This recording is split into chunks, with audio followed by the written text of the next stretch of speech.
So we walk him up to the crate, sit, have him sit, open the crate door. This is a training routine in itself. He needs to wait in a sit stay while you step away from him or lean forward and open that door. And then with your right hand, you lean over, pat his chest and say, go. He goes in his crate, he turns around to meet you, you give him a reward. This is what I had to do a lot since he was quite the biter when I first got him. Or, I mean, he never did bite anybody here because of the way we handled him. But if I would have tried this at first, the first few weeks we had him, he would have bitten me reaching into the crate. So what I did a lot of was I just would hand feed him, got him really used to my hands going in the crate, and something good always came with my hands. So then later on he could accept me touching his collar and around his neck, and I could do whatever I wanted. So that's kind of just briefly how I got to this point. But you take off all of his stuff when he's in there, and it's so much better to take off and put on his equipment when he's in the crate, because if you do it just when he's out of the crate, he's going to be like this, dancing around, struggling, probably collapsing on the floor, rolling around. That's what a lot of dogs do, and it becomes an exercise in reactivity, which is the wrong state of mind for him to ever go back to, or we want to keep him out of that state of mind as much as possible, at least.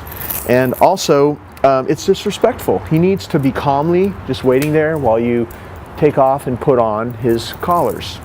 So that's why we do it in the crate. In the crate, he'll be calm and he'll wait. And when we take off the prong collar, we just hang it on the door like this. You can put the leash and the choke chain wherever you want. You can put them on top. And then when you're going to take him out, you first put on the choke chain. See the way I'm just dropping it through itself like that.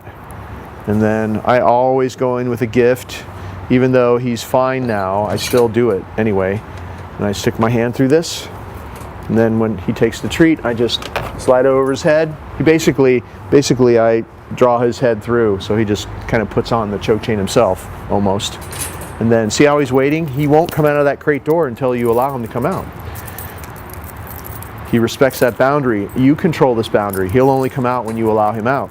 And if he waits like this while you're getting his stuff ready, you can give him another reward. Make sure you stick the hand in there so that he's getting the reward inside. Don't give it to him here where he's sticking his head out. He's not allowed to stick his head out yet. Not allowed to come out of that boundary until you allow him to.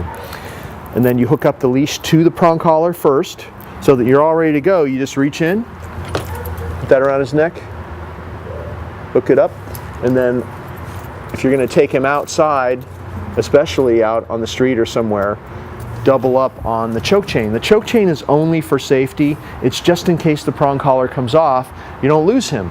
And the last thing you want is him getting way out on the street and running around. So later on, when you're walking him again, always double up with the choke chain and the prong collar.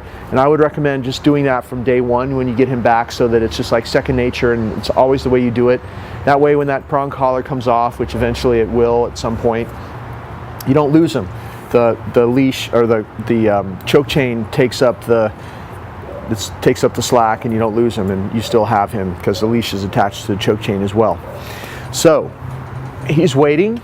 This is also another exercise I did for a while. I'd step up, I'd step away holding the leash, and good. I just step back and he waited. Good. I'd give him a reward. If he ever tried to come out, I'd say no. Give that a slam. He knows what that means. So that's what you're going to do, and you can see he's really good at it. He does this very well. To let him out of the crate, you just step so that he can be on your left. You pat your leg and say, okay, he's going to come out.